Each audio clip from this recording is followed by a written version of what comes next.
OWS Origins. Taken from Interview Occupy Wall Street's David Graeber on why the movement matters. Kevin DePoo. Okay, I'm Kevin DePoo from Minneapolis, and joining me on this podcast is David Graeber, author of the new book, Debt, the First 5,000 Years. Welcome, David. David Graeber. Thanks. Kevin DePoo. Now, just in the way of providing some of your background for our listeners, David teaches anthropology at Goldsmiths University of London and has written numerous books on a wide range of anthropological and economic topics. He's written for Harper's, The Nation, Mute, I'm not sure if I was supposed to say that, and the New Left Review. And you're frequently introduced by the media as a, quote, activist and an anarchist, end quote. How's that for an introduction? David Graeber. Well, that's more or less right. Kevin DePoo. Okay, well, David, I wanted to talk to you about, I should stop saying their names. I think the voices are separate. Okay, well, I wanted to talk to you about Occupy Wall Street, of course, and what's happening with this global movement. But business first, your book, Debt, the First 5,000 Years. Tell me about how it came out. David Graeber. Well, I'd been actually, in a way, it emerges from my involvement in other activist projects. I was involved for many years in the global justice movement, and one of the big issues was that there was a drop the debt campaign, structural adjustment policies, all those things that we're really mobilizing against were enforced through debt. And one of the things that really fascinated me was the moral power of the idea of debt. I would tell stories to people, very sympathetic people, liberal lawyers, well-meaning do-gooder types. And you tell these stories about horrible things. You know, in Madagascar, for example, the IMF came in with these policies.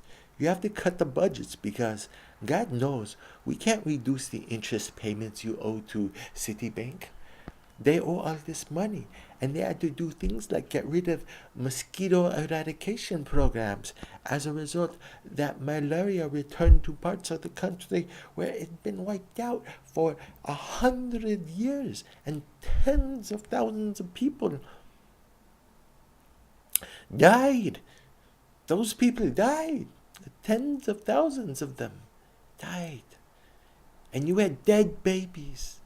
Some of them were babies. Those babies were dead. Then when they were being buried, but not in the good way, in the sad, weeping mothers, there's weeping mothers too. Tens of thousands of deaths, including babies, buried with weeping mothers. That's a lot of images. Who's saying this? Oh, this is David Graeber. Oh, what a master propagandist, right? I was there. I saw this sort of thing. You describe these people, and this reaction will be, well, that's terrible, but surely people have to pay their debts. You're not suggesting they cancel it or default. That would be outrageous, David Graeber. And it seems like it's hard to imagine any other issue where people try to come up with excuses for doing things that would kill 10,000 babies. But there, they were doing it. So what is that strange moral idea, that the idea that has come over us that seems to trump any other form of morality? That's one of the questions that I was trying to answer in the book. Kevin DePoo. If I can just read a couple sentences from the book, because... Sure. I was fortunate to get it earlier in the spring when your publisher sent me a review copy. And it really is a fascinating book. So I recommended it to so many people because it's a completely different way of looking at debt. And most of us, especially in the financial media, we're used to approaching this from within the structure, within the framework we deal with, and looking at it in pure economic terms. When you bring this other anthropological attachment and approach to it,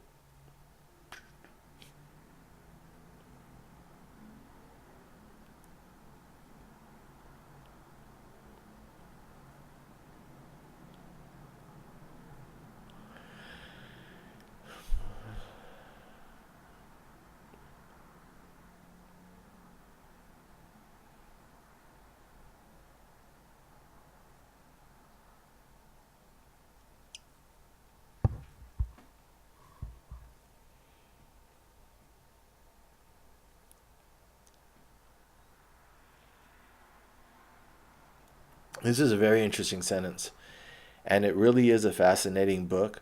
So I've recommended it to so many people because it's a completely different way of looking at debt. And most of us, especially in the financial media, we're used to approaching this from within the structure, within the framework we deal with, and looking at it in pure economic terms.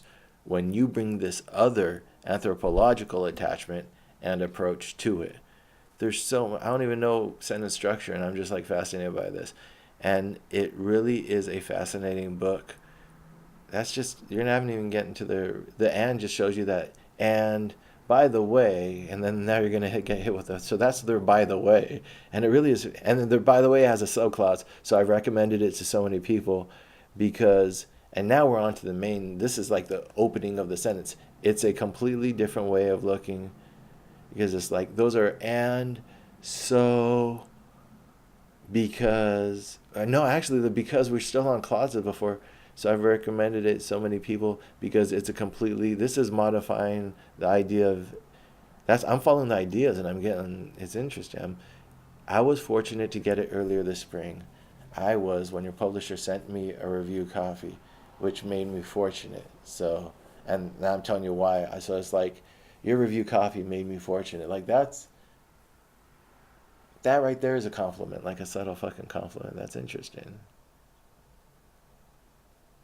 It's just an interesting way to construct your thoughts. I was fortunate to be graced by your presence when you stopped by yesterday. I was fortunate to get an early review copy, and so basically your command information. I read your book early, in a very nice way, and it really is a fascinating book. So I recommend it to, and I like it enough to recommend it to other people. I not only agree with it, it's actually a book I'd recommend. Because it offers a unique idea that I, along with the majority of people, but because I'm human, but also because of my profession, financial media,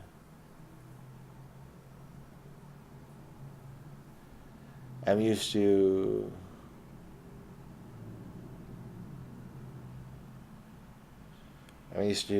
the reality right in front of me, within the structure, within the we deal with, and looking at it in a pure economic terms when you bring this other anthropology.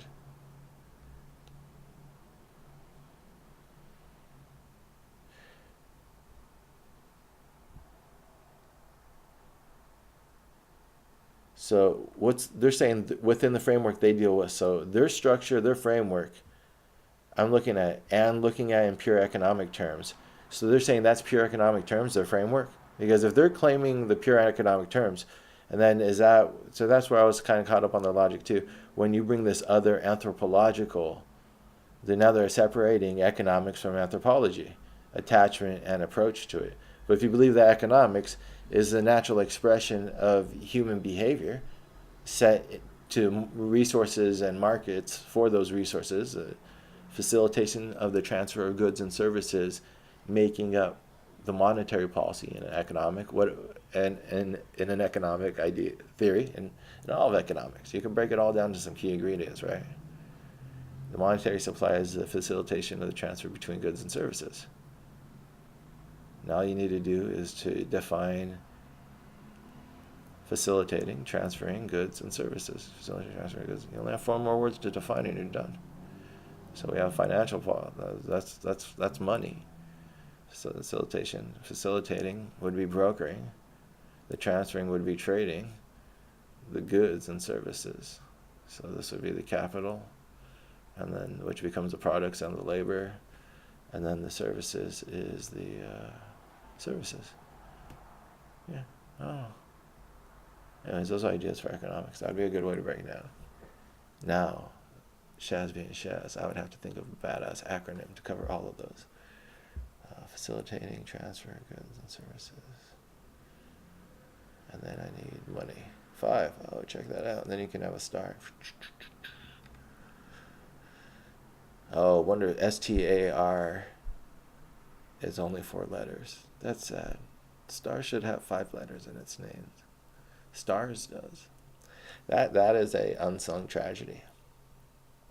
That is a well of sadness. That the word star only has 4 letters. Because if it was 5, you could put 1 on each one of them.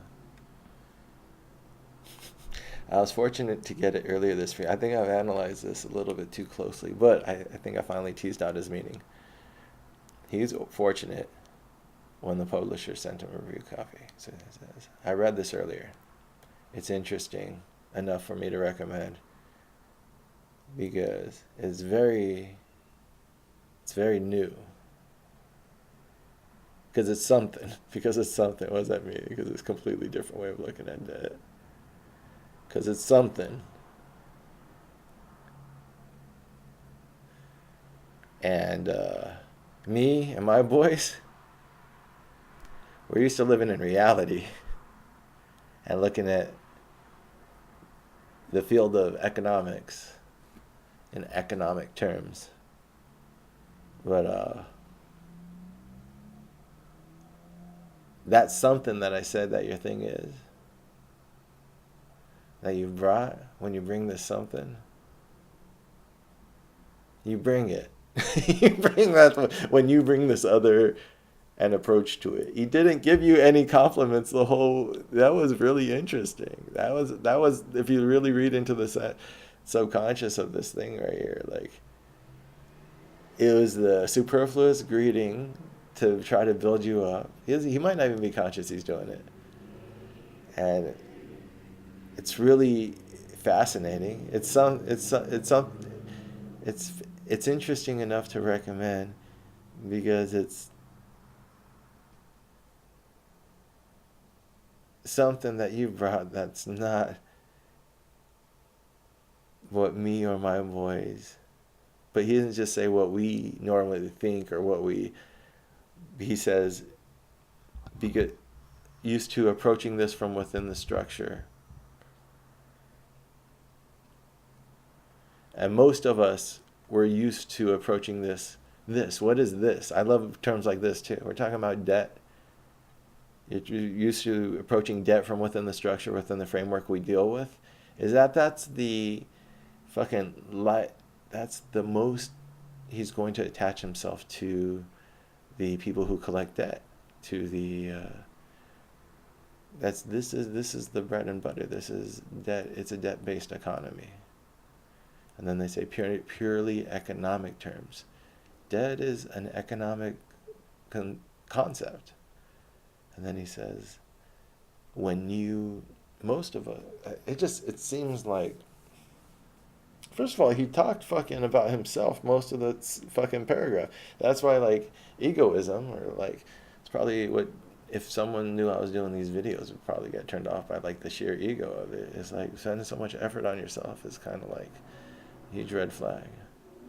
But I'm not spending it on me of now, I'm spending it on me of the future. So that's why it's self-work. Anything you do for your future or past selves is still selfless. The stuff you do for your present is the fucking like, I'm just gonna fucking eat this food because now me is hungry, but you're fucking over future you. It's like, this is a teamwork. You got 3 people involved here. This is like a fucking Triforce type shit. You gotta fucking like plan together, like your past self. What does your past self have to do? I said this in an earlier video. Your past self has to be patient. I don't know. Your present self becomes your past self, so you're creating your past self constantly. So it's not really a past self. There's a present, there's a memory of the present. And so if you want to change that past self, you just got to create better memories. You have to walk away from it. That's what it is. You got to walk away from your past. It's sad, and it's not like you can't go back and visit. But if you stay in your past because you're afraid to lose it, it's like, no, you can go back. It doesn't fucking, you've lived it. It's your path. If you live an honest life, that's where people don't live a straight life, and they have all these fucking huge corrections. How are you going to go back to your past? And then people like fucking want to get laser removal, tattoo removal later on. It's like fucking, I've never thought about removing this once. I have like 20 tattoo ideas, but I don't know if fucking they're actually things that I really like believe. But if you just try to keep the things that you really believe, you can walk. That's what walking back this whole year, or this whole lifetime, this whole year. No, this particular lifetime that I'm in, I guess, or whatever, however you phrase that, right? The one life that I get, the one life, Shaz. You have one life. Shaz, you have one life. You should probably be high right now. That would be my advice at me at any time. I asked someone once. I was like, they offered me to smoke me out. I was like, should I get high right now? Or what did I say? I don't know if I want to get high right now. And they're like, why not? And I try to be like, you know what? Why not? That's a pretty good way to put it. If you're ever wondering if you're if you're going to get high right now, it's like, why not? And if you got shit to do, then great. But if you don't got shit to do, go check in with your brain. You might find that you have some shit that you wanted to sort out. Anyways, but it might make reading slower. This is fucking 17 minutes in. Alright. So this guy obviously is not worth listening to. But we're going to listen to David Graeber.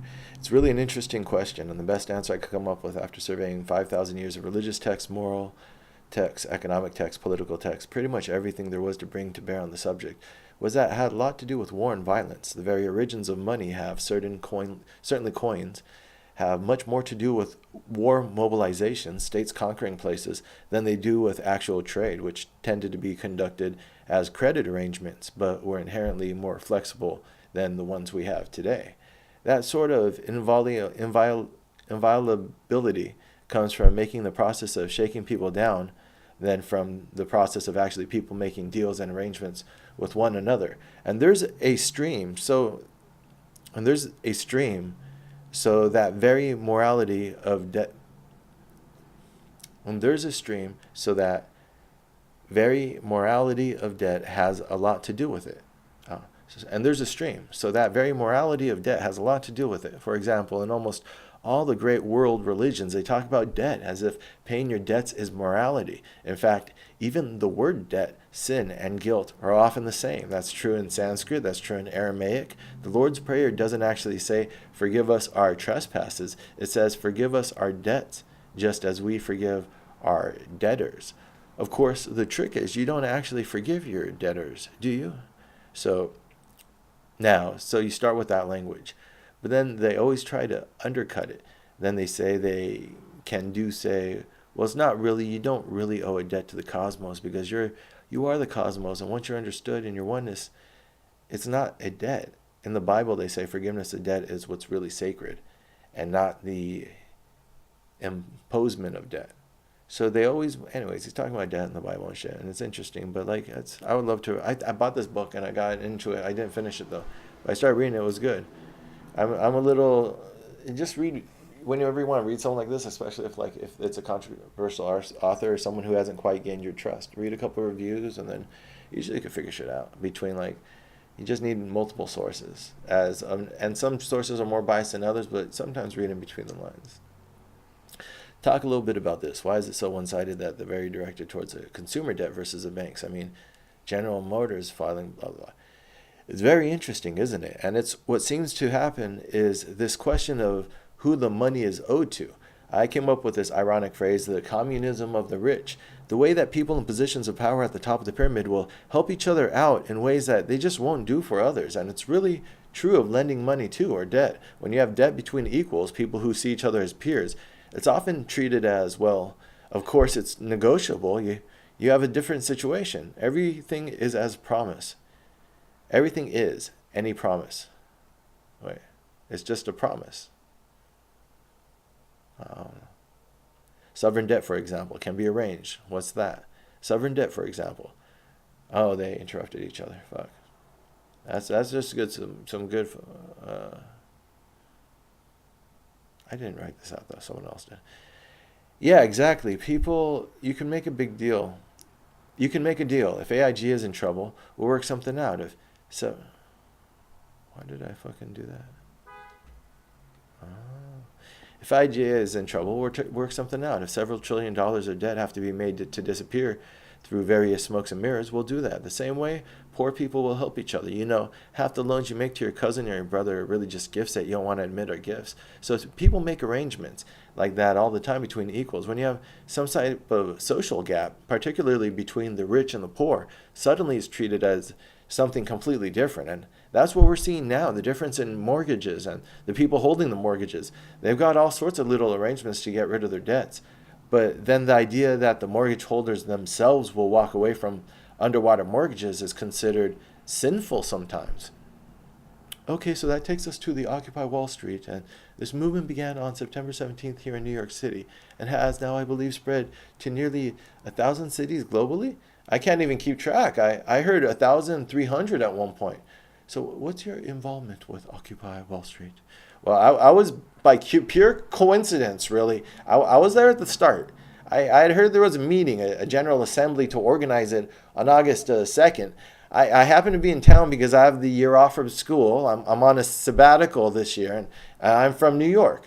So I came back to New York. I was just hanging out at 16 Beaver Street in this wonderful activist space. You could ask someone. They'll tell you David was there. I swear. They saw me. I went and I got someone coffee. His name was Joe. You ask for Joe and he'll promise you that I was there. Different people from all over the world were talking about the General Assemblies there. There someone from Greece. There are people from Spain and Japan. We were getting all these reports. And then they said, oh, people are going to do a kind of General Assembly thing in Bowling Green on August 2nd. So I showed up. Well, my Greek friend showed up. A bunch of people. And we discovered, somewhat to our chagrin, that it wasn't a General Assembly at all. We knew it was related to this Occupy Wall Street idea that Adbusters had thrown out, but we didn't realize that. I think Adbusters didn't realize it. It had been taken up by this coalition. It was just very top heavy with these very traditional protest groups with megaphones and podiums and banners and all sorts of these hackneyed phrases about whatever, about against the budget cuts and so forth and so on. Kind of dead-end politics as we perceived it. It was a language we use in activist circles as verticals versus horizontals. These were the verticals. They had a central committee. They had a party structure. They give people orders. They arrange things. And you have no say. And the whole idea of General Assembly is that it's an experiment in democracy. We call it horizontals. So we looked around. We said, oh, this is ridiculous. They're having a rally. They're going to have a march. There's no assembly at all. They lied to us. We were very angry. And we thought, well, we could do an assembly. Yeah. I mean, we're sort of looking around at these people and we're saying, you know, these people look a lot more horizontal than they look vertical. You know, most of these people are younger people. They look like they're interested in our kind of politics and actually having a general assemblage. I think that they came, just like us, because they thought that this thing was going to be different than it was. Let's do it. So we kind of went over to the side and started our own General Assembly. And they tried to call us back. And there was this whole tug of war. And eventually, we won. Everybody came over to our side. And they gave up on the rally. And they said, okay, let's put together a real democratic movement. Horizontal movement. And that's when it gradually grew into the occupation. So it was actually, I mean, in some respect, it was pitting the centralized form of classic protest versus the decentralized form that has really evolved into. Exactly. We decided we are going to push that. We were going to do that. And we had some people from Greece. We had some people from Spain. We had people like me who'd been involved in the global justice movement, which is all about that direct democracy and recreating democracy. Although a lot of people didn't understand that at the time. I was really more of a conduit than anything else. There's these wonderful young people there, 17 to 22-year-olds. I see them. There's specifically, this one girl, I've had my eye on her. About 17 to 22 years old. I swear, that's my defense. She looks it. Come on, just agree with me. I need at least 1% agree with me. Legally, really. On average, who've been involved in the Bloombergville, this previous camp, that never got much attention. Those guys were great. But an activist generation is like 3 years. People burn out so fast. So they didn't really have much contact with the grand tradition that we came from. People actually knew how to do facilitation and consensus, how to form affinity groups, civil disobedience. So my main role was sort of connecting people. I was on the trainings working group, for example. I found people who could give legal training, CD training. I facilitated 2 meetings and got people to do trainings for that. Learning the basic nuts and bolts, how to do democracy, and the way it's been worked out over the last 30 years by anarchists, feminists, and people like that. The horizontals, as I call them. Right. And in September, you wrote a piece for The Guardian, I think, which did a really good job of outlining what Occupy Wall Street is really about. I encourage listeners to just Google that. It comes up. It's really easy to find. It's worthwhile reading. But one of the things that you discussed in the article was the demands. That's probably what the mainstream media apparently is obsessed with, is demands. Give us some fucking demands. Hey, right, yeah, you wrote some shit about your fucking politics. That's hilarious. He's like, David Graeber is like, look at this. Look, let me explain to you my philosophy of the horizontals. I want to get my rocks off here. And the guy's like, right. And I think, yeah. You said more of that. You said that and more in that piece for The Guardian. Yeah, if you just you don't even have to, don't. You don't have to remember the title. Just readers Google it. I encourage listeners. I'm sorry. This is a conversation. That's why his subconscious is so much at his forefront. I encourage listeners. Just Google it. No, don't even. Don't speak. Listeners, Google any further thoughts that this man might have. Any monologues, any digressions.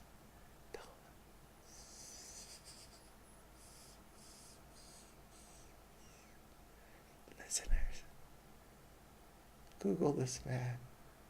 May he now and forever be silent, having no more reason to bother me. Anyways. But how about this fucking demand burger? Tell us speak for them. Give us something, because we have to use this in order to fucking pit you against them. We have to get opinions and leaders and other stuff to throw. We just want to take the bees in the fucking tennis container that we used to have. We put bees inside it. There's the tennis courts in this apartment complex I grew up in. We put bees inside and we shake them around until they bump into each other, and hopefully they get mad enough and they start stinging each other. It's like bumblebee fights. I don't know. That was my economics 101, right? As we're jumbled a lot against each other in order to antagonize. Anyways, I think that's where the demands were. obsession about the demands was just they were focusing on an issue and instead of trying to actually listen to us or understand. That's as simple as it is. And a lot of other stuff's like obsessed with, why don't you have demands? Yeah, why do they want that? What do they want? So they don't. Why don't you talk a little bit about what that means to ask for demands and how that fits into the context? It seems like a new decentralized style of protest. So that's cool. This guy's giving us some credit. Kevin Dupuy, I forgive you too. Well, I think that the problem of asking for demands is that who are we demanding them of? You're in a sense saying to the people in power, we would like you to do things differently. Do something for us. Save the whales. Who's going to save the whales? I'm not going to save the whales. I guess they're going to go out and save the whales. But it's a little ambiguous, and slogans like that.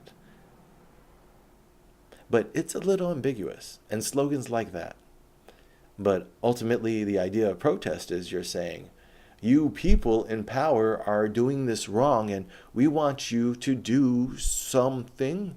And even if that something is step aside, you are addressing them directly. The kind of politics we represent, I think, we're more interested in a language of visions, a language of solutions, than a language of demands. Because we think that the political structure which we would be making demands of is itself part of the problem. It would be like making a demand of people to be someone else. They're not going to do that. It's not fair to make them do that. You'll never make me change. I am never taking this anarchist flag down off my wall, Mom, because I don't care if I live in your house. And this is a liberated territory, and I'm occupying it. I'm occupying my room, Mom. I'm occupying my room. Buy more Mountain Dew. We're all out of Mountain Dew.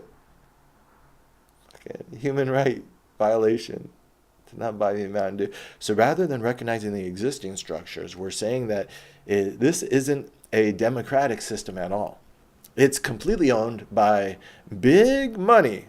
We call ourselves a democracy, but it's increasingly a sham, as evidence of which the facts that they're not even talking about the problems that most Americans face in any kind of serious way. And it's not that there aren't ideas on how you could resolve this. The problem is there's hundreds floating around. There's no possibility of those in power even looking at them or thinking about them, even talking about what the actual day-to-day dilemmas most Americans face. So, if this isn't a democracy, what we want to do is, first of all, create a vision of what democratic democracy actually would be, to remind the people that it's possible. And at the same time, by contrast, demonstrate just how corrupt and undemocratic the system, which is going around the world claiming to promote and represent democracy, but doesn't practice it at all, actually is. It's that simple. I can't make it any clearer. Well, this is a little story. Earlier this week, I was at the New Yorker magazine sponsored panel on Occupy Wall Street that featured Eliot Spitzer was there, former governor of New York. You know other famous people who were there? Let me tell you, I couldn't make it, actually. I wasn't invited. You can't make this shit up. Yeah, you would have really enjoyed it. You may have heard it. Maybe you heard of it. Maybe you heard about it. Priscilla Graham, who worked on the Occupy Wall Street Journal, as well as a Tumblr blog. Oh, We Are the 99%. I can keep going. There's a lot of people who were there who weren't you, because you could make it. Oh, good. Oh, good. She really did a good job not speaking for the Occupy Wall Street movement. She wasn't there. She wasn't there to do that. She was just there to talk about as a single mother, her own experiences, why she became involved in the movement, why she was there, why she was working on We Are the 99%.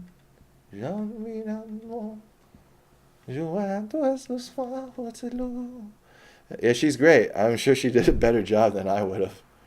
Well, there are a ton of people there, and it was actually an audience that's very, I mean, right off the bat, you could tell it's very sympathetic to Occupy Wall Street. But something funny happened at the end of during the Q&A is that someone stood up and asked her, not as a spokesperson, but just, as an individual. So what do you want to see happen next? And you could tell from the audience, just watching her, that she had a hard time articulating what that was, because I want it to be better. And she went, look, I'm a protester, not a policymaker. And there's a tendency for people to seem to want to equate those two. But is it that question that just does not want to go away? There's people who run the world, and then there's people who just live in the world. You're not a policymaker. You don't make policy. You just pay for them. Whether you want to or not. You pay for the consequences of bad policy, whether you like to or not. So, if you don't want to affect the policymakers, then that means that you're paying an unjust debt. Yeah? If there's going to be people making rules in society, then you better sure as hell start influencing them, right? Otherwise, the rules are going to eventually have to prey on your interest. In a closed economy, in a closed society, predatory energy will always be searching the next victim. And it's preying on certain classes of people, old people, females with the Me Too movement, Mexicans with Donald Trump's racist bullshit, fucking Arabs for a minute since George Bush Jr.'s war of aggression, soldiers, whether they like to admit it or not. Just because you want to jump into war willingly doesn't mean that if it was built based off of lies, a social contract between the soldier and the country wasn't broken. That was broken. Don't put your soldiers, your troops, into harm's way, unnecessarily. That shouldn't be taken lightly.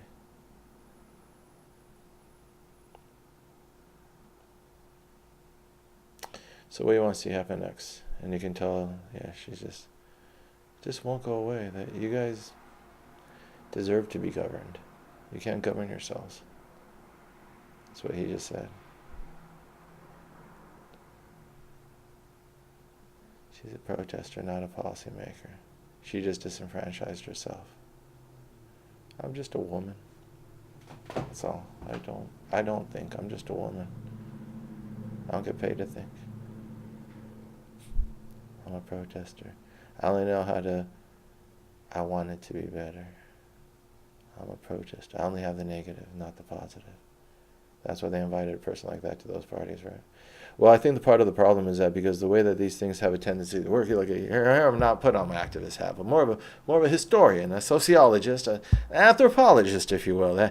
The way things have tended to work over the course of American history is that you have people creating grassroots democratic movements who want to keep a certain integrity there. They want to create a vision of alternative society that would really be democratic. To do that, you have to avoid entanglements with existing institutions, which organize top down, which are based on money, which are based on various flows of power that you want to keep away from. You want to keep away from. Now, of course, you do want immediate reforms as well, but it means that the people doing those are not necessarily you, and you have a sort of ambivalent relationship. If you look at the civil rights movement, it was actually institutionalized by having two groups. There was a NSCC, which was all about direct democracy. It was leaderless. It was based on consensus, just like these general assemblies are. They did nonviolent civil disobedience, but they did it in a democratic way. And then you have the Southern Christian Leadership Conference of Martin Luther King Jr.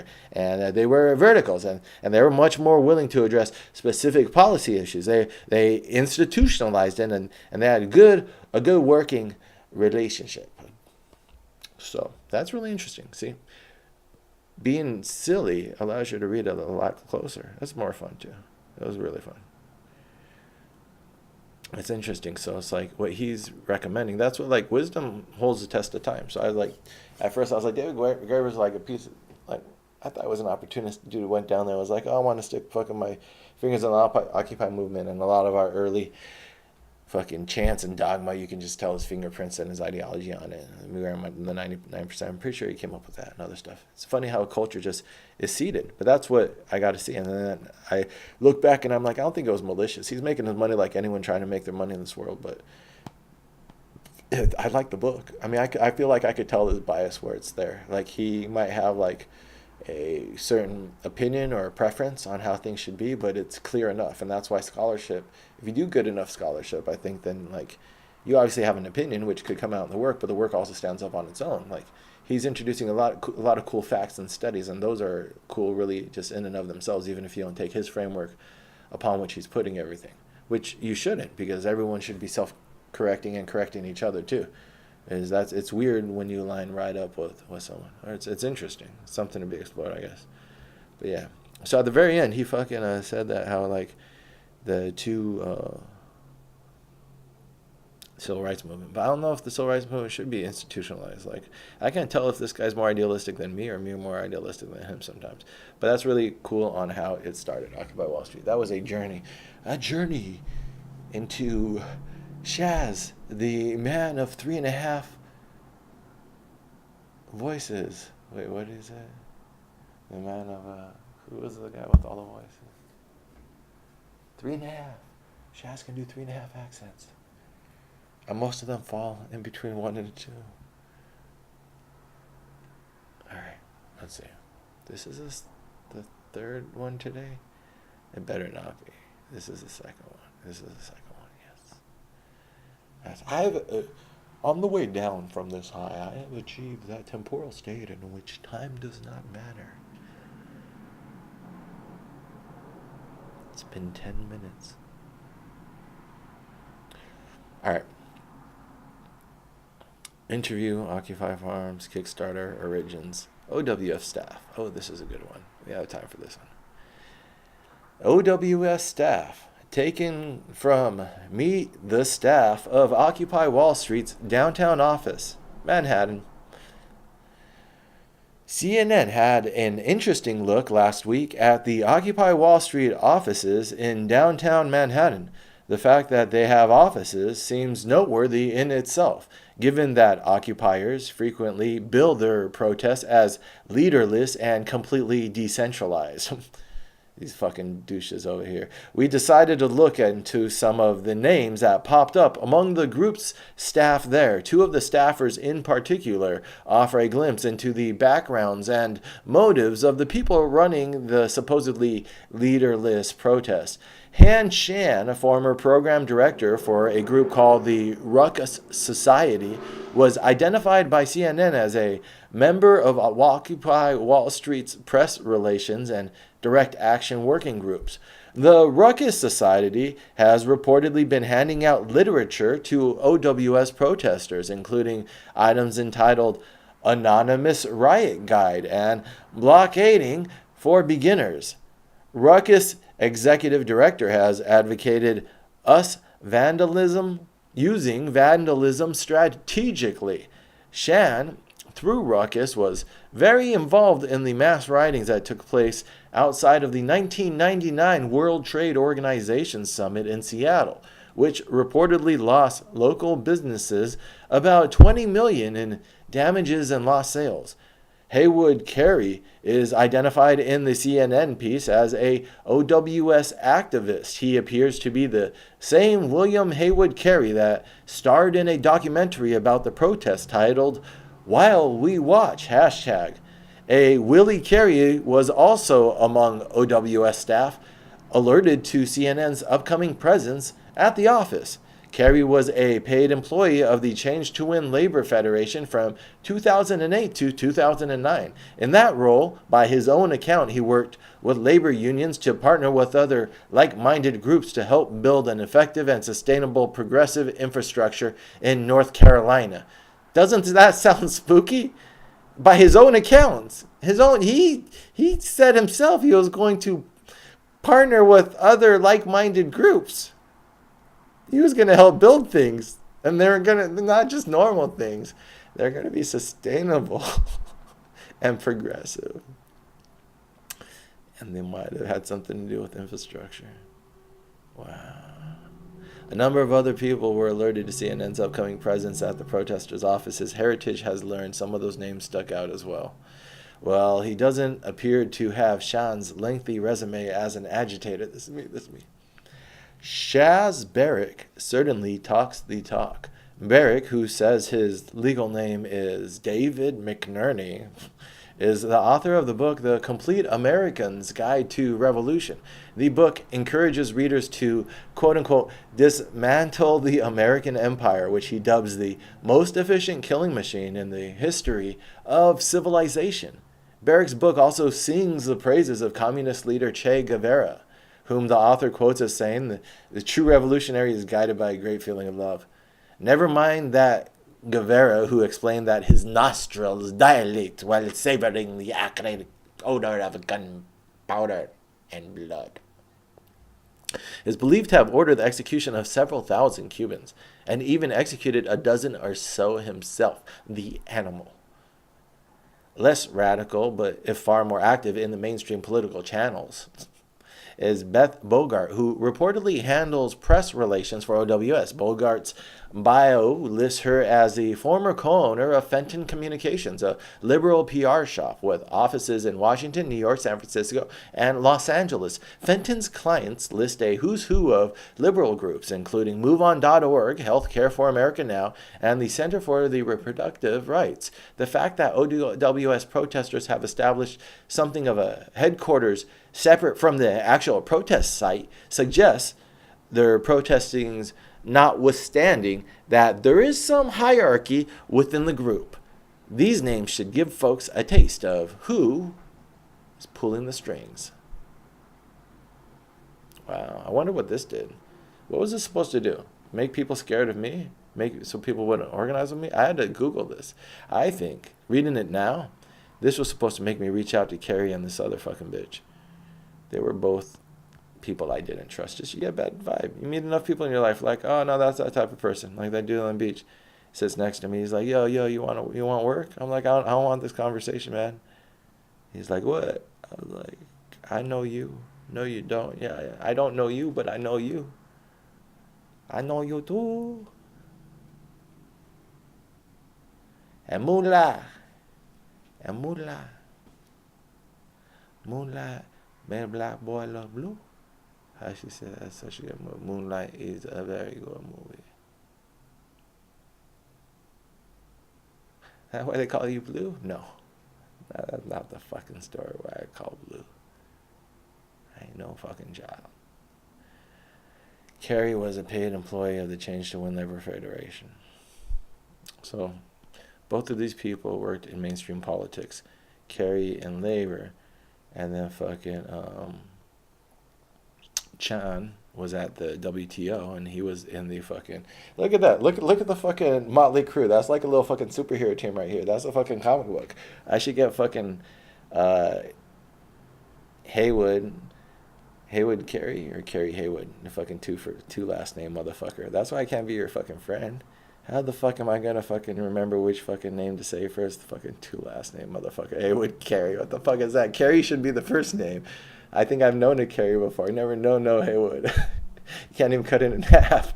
I ain't gonna call you Hay, and I sure as hell ain't gonna call you Wood. Haywood. Fucking Woody, maybe, but like that's fucking Woody shouldn't be the best of three options. He should be stuck with Woody. Woody should... Oh, fucking hey. H, that'd be fucking H dub, and then that'd turn into dub. That's the thing with fucking nicknames, you gotta have the long game to it. It's not the first nickname, and then it fucking evolves. It's fucking like, that's H, that's a bitch of H-Town right there. H-T, H-Town, H-dub. Big dub right there, big dub. Why you call him dub? I don't know.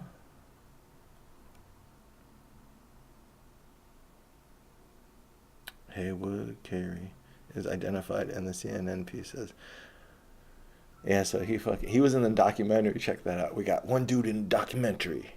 They're like introducing these dudes like it's CSI. That's what was crazy because like Am I gonna say they're fake because I sound fake too, like everyone? But like it's funny, or maybe they insert some real people, some fake people. We're supposed to go and mingle with these other people, and then that's how you get caught up. And then Han Shan, a former program director for a group called Ruckus Society, which was identified by CNN as a member of Occupy Wall Street's Press Relations and Direct Actions Working Group. The Ruckus Society has reportedly been handing out literature, including anonymous riot guides, the Ruckus Rioters. It fucking writes it's the Ruckus Rioters with the shady, fucking mysterious figure Han Shan. Fucking the star of fucking a documentary about Occupy Wall Street, Haywood Carey, the movie star activist who fucking also was working in the labor union, came with a nice beard and a big booming voice, hey! And he would yell at the fucking in the park, he'd stand up, hey! Blah, blah, blah, bark orders. He was like that fucking dog trainer that you're like, hey, yo, dude, dogs need love too. They don't just need the fucking mean voice. You gotta, they're like plants. You gotta talk to dogs. You gotta let them know that they're loved and they're. Your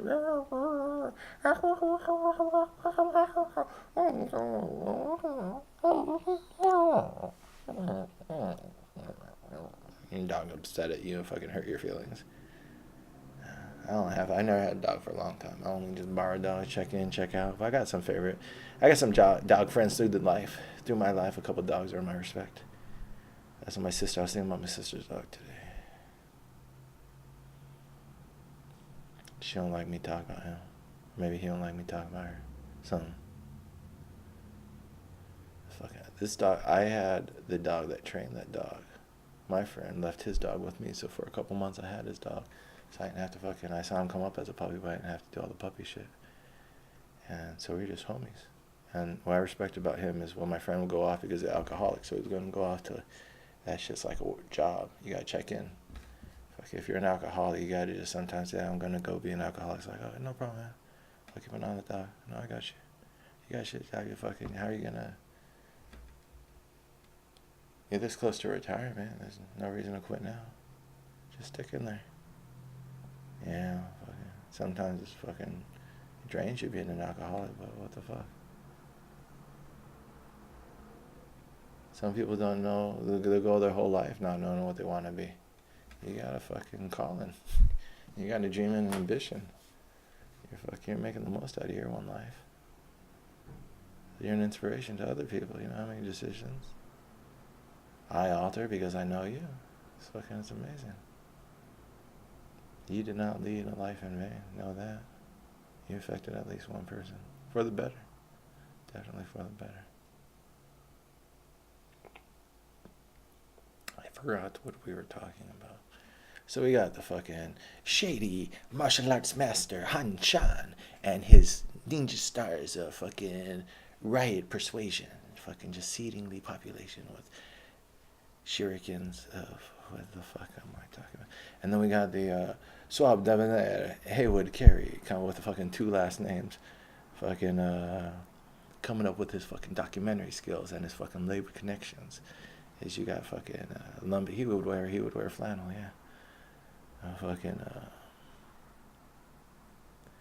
And then we have Shaz Barrett, who says he does fucking, that's not even his real name. It's fucking dude who says I'm the only one who came out with like my alter ego, who fucking is the author of the book. But I like that. Out of this whole thing, I was like, they acted like I already finished the book. That makes up for everything. I'm like not even mad. I'm like, because this is like, I could show this. I'm like, no, I wrote a book. When I saw that it's the author of the book, I was like, oh, they could have said like book proposal chapter. They won't waste the words explaining my project. The book encourages readers to dismantle the American empire, which he dubs the most efficient killing machine in the history of civilization. Having just recently read the book, I don't think that's a fair interpretation, but I'm going to respect your right to have a different opinion, I suppose. Barrick's book also sings the praises of communist leader Che Guevara, which is author quotes as saying the true revolutionary is guided by a great feeling of love. So they pick on my one guy. You could have said Lenny Bruce. I quoted Lenny Bruce, I think. Did I? No, maybe not. No, he's probably the best guy to pick on because they have this stock phrase that they have that quote, and then they have, and he killed people during the war. And he might have killed them himself too. You know how many people we killed, or the CIA killed, executed 20,000 civilians alone. supposedly. I read that somewhere. The CIA, and I put it in my brain. But I didn't pull it out with the source. The source slipped the hook. Anyways, less radical. So I was radical. They painted me as radical. Radical. That's a pretty good, actually, description. She's barbaric. Radical. She's barbaric. My friend, she would always tell me, you should do, because I'd be like, I need to do a show. And she was like, you should do a fucking Shaz Attack. Shaz Attack. What she said is so cheesy. But, like, I guess now, like, maybe if I miss her, like, that's what makes it kind of cool. It's like the Shaz Attack. You just do it so fucking corny. It was so cheesy. She's like, the Shaz Attack. You should do the Shaz Attack. Because I changed my name, and then I came back, and, like, on that island, I was going to go by Shaz. And then I just fucking, once you introduce your first name, David, and then that's what you got really internalized. Like, if you do, like, a change like that, you just don't even hear, like, it's not you can't do half and half. You got to, like, pick one. So, like, now I don't hear David, but back then I was like, David still came out. Now David feels like a different person. It's interesting. Changing the name's a trip. It's like shaving a beard. But, like, the beard you really get used to. A name is like a fucking couple days. It's like I wake up thinking I had beards that I loved a long time ago. To remember I shaved it all. You can't, that's something that, like, I guess no one over, maybe women with their hair. Go your whole life, your hair down to your, like, about below your waist and shit. It's like energy. It's like you're just used to, this is who I am. This is a part of me. After you shave the beard, you touch your face different. You're just like, because it doesn't come back. This is like 3 months now. It's nice. So it's like this, like I only get to, like, be this person every now and then. It's like a moon in your cycle of life. You only get a beard man while you have a beard, and most of your life you don't have a beard. You lose all those good prime baby years. If only you could fucking grow up with a full beard, and just like a little baby, but he's up there just stroking his beard like, you don't even need a pacifier now. That's good. Fucking, you want to teach me fucking numbers? Just count the knots in my beard. Now it's down to my belly. I'm just like a little fucking, like, toddler with a belly beard, and I'm just like, do. That'd be a horrible idea. There's so many more negatives to that scenario than positives. There's no positives other than the curiosity of seeing a baby with a beard, which I'm pretty sure I could just Google right now and find a baby with a fucking beard on. I'm not gonna do that as soon as I end this video, I promise. It's interesting. This is an interesting fucking article. This hurt my feelings. I was like, wow, and that was the only fucking, no, I got some other, yeah, I'll read this the next chapter, or the next thingy. There's only a couple more, and then I could talk this. But we're getting this, like, going this slowly gets the gist of what it was all about. We'll do the OWS archives next. So I showed up in, like, 2 or 3 pieces of media just to prove that was cool. I Googled myself. I was like, all right, prove that I was there, because I got the videos right before I left in February or March. I hired a guy to follow me for a day, and I got like 16, 17 hours of footage. But YouTube, I had to upload stuff because I was collecting a lot of data this year too, and I could only back up like 100, 150 gigs online. I was being cheap. So, YouTube knocked me out of my account, and now they're holding that Occupy footage, which is very important. I think historically, the more I think about Occupy Wall Street, the more important it becomes in my life and what I feel is a historic record. So I feel like that trend is going to continue. I haven't yet peaked on that until I actually say my full piece on it. So I'm remembering a lot of stuff during this rabbit hole. I'm glad that I smoked, because, like, it's gone a little bit sillier, but also some of those articles, reading them that slow, really, seeing the framework of reality. Reality does need a framework and a structure to put on top of it to actually interpret it and get the information out.